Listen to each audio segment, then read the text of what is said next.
Let me ask you about climate change. There's let's go from the meme to the profound philosophy. Okay, the meme is there's a clip of you talking about climate change and saying that the Aquaman meme. You said that for the sake of argument, if the water level rises 5 to 10 feet in the next 100 years, people will just sell their homes and move. And then the meme is sell to who?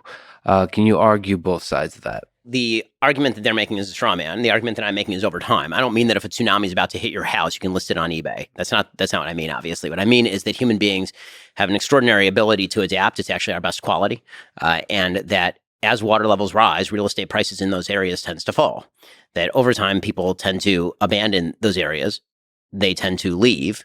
They tend to, right now, sell their houses, and then they tend to move. And eventually, those houses will be worthless, and you won't have anybody to sell to, but presumably not that many people will be living there by that point, which is one of the reasons why the price would be low, because there's no demand. So it's over 100 years, so all of these price dynamics are very gradual relative to the other price dynamics. Correct. That's why the joke of it, of course, is that, like, I'm saying that tomorrow there's a tsunami on your doorstep, and you're like, oh, Bob will buy my house.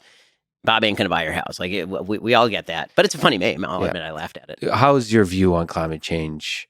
The human contribution to climate change, what we should do in terms of policy to respond to climate change, how has that changed over the years? I would say the truth is for years and years, I've believed that climate change was a reality and that anthropogenic climate change is a reality. I don't argue with the IPCC estimates. I know climatologists at places like MIT or Caltech, and they know this stuff better than I do. So, the notion that climate change is just not happening or that human beings have not contributed to climate change, I find doubtful. The question is to what extent human beings are contributing to climate change. Is it 50%? Is it 70%? Is it 90%? I think there's a little bit more play in the joints there, so it's not totally clear. The one thing I do know, and this I know with factual accuracy, is that all of the measures that are currently being proposed are unworkable and will not happen. So when people say Paris Climate Accords, even if those were imposed, you're talking about lowering the potential trajectory of climate change by a fraction of a degree. If you're talking about Green New Deal, net zero by 2050, the carbon is up there in the air and the climate change is going to happen. Also, you're assuming that geopolitical dynamics don't exist. So everybody's going to magically get on the same page and we're all going to be imposing massive carbon taxes to get to net zero by 2050. I mean, like hundreds of times higher than they currently are. And that's not me saying, that's Klaus Schwab saying this of the World Economic Forum, who's a big advocate of exactly this sort of policy.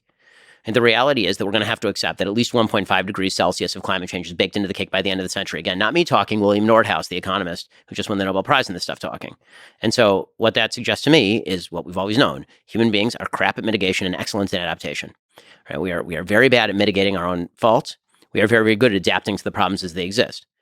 Which means that all of the estimates that billions will die, that there will be mass starvation, that we'll see the migration in just a few years of hundreds of millions of people, those are wrong. What you'll see is a gradual change of living. People will move away from areas that are inundated on the coasts. You will see people building seawalls. You'll see people adapting new technologies to suck carbon out of the air. You will see geoengineering. This is the sort of stuff that we should be focused on. And the sort of bizarre focus on what if we just keep tossing hundreds of billions of dollars at the same three technologies over and over in the hopes that if we subsidize it, this will magically make it more efficient.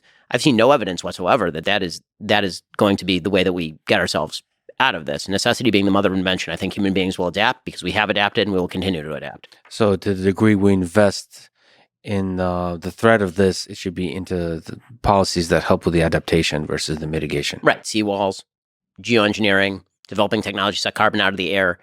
Again, if I thought that there was more sort of hope for the green technologies currently in play, then subsidization of those technologies I might be a little bit more for. But I haven't seen tremendous progress over the course of the last 30 years in the reliability of, for example, wind energy or the ability to store solar energy to the extent necessary to actually power a grid. What's your thoughts on nuclear energy? Nuclear energy is great. Nuclear energy is a proven source of energy, and we should be radically extending the use of nuclear energy. It's one to me, honestly, this is like a litmus test question as to whether you take climate change seriously. If you're on right or left and you take climate change seriously, you should be in favor of nuclear energy. If you're not, I know that you have other priorities. Yeah, the fascinating thing about the climate change debate is the dynamics of the fear-mongering over the past few decades, because some of the nuclear energy was tied up into that somehow. There's a lot of fear about nuclear energy. It seems like there's a lot of social phenomena, social dynamics involved versus dealing with just science. It's interesting to watch. And if on my darker days, it makes me cynical about our ability to use reason and science to deal with the threats of the world. I think that our ability to use reason and science to deal with the threats of the world is almost a time frame question. So I think that we're very bad at looking down the road and saying, because people can't handle, for example, even things like compound interest. Yeah. Right? Like the idea that if I put $1 in the bank today, that 15 years from now, that's going to be worth a lot more than $1. People can't actually see that. And so the idea of let's foresee a problem and then we'll deal with it right now, as opposed to 30 years down the road. Typically, we let the problem happen and then we solve it. And it's bloodier and worse than it would have been if we had solved it 30 years ago.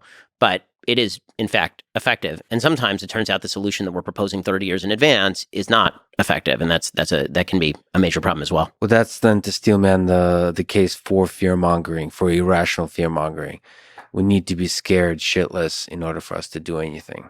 Yeah. So that's I'm generally against that, but maybe on a population scale, maybe some of that is necessary for us to respond appropriately for long-term threats. We should be scared shitless. But I don't think that we can actually do that, though. First of all, I think that it's platonic lies are generally bad, and then second of all, I don't think that we actually have the capacity to do this. I think that the people who are, the sort of elites of our society who get together in rooms and talk about this sort of stuff, and I've been in some of those meetings at my synagogues Friday nights. Actually, no, but but I was going to make the joke, but I'm glad you did. Yeah, I've been in rooms like Davos-like rooms, yes. And when people discuss these sorts of topics, and they're like, "What if we just tell people that it's going to be a disaster with tsunamis and day after tomorrow?" It's like, you guys don't have that power. You don't.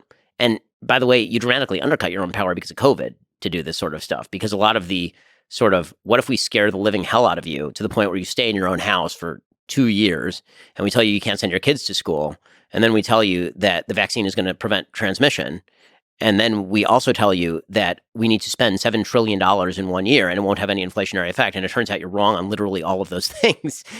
The last few years have done more to undermine institutional trust than any time in probably American history. It's pretty amazing. Yeah, I tend to agree with the only thing we have to fear is fear itself.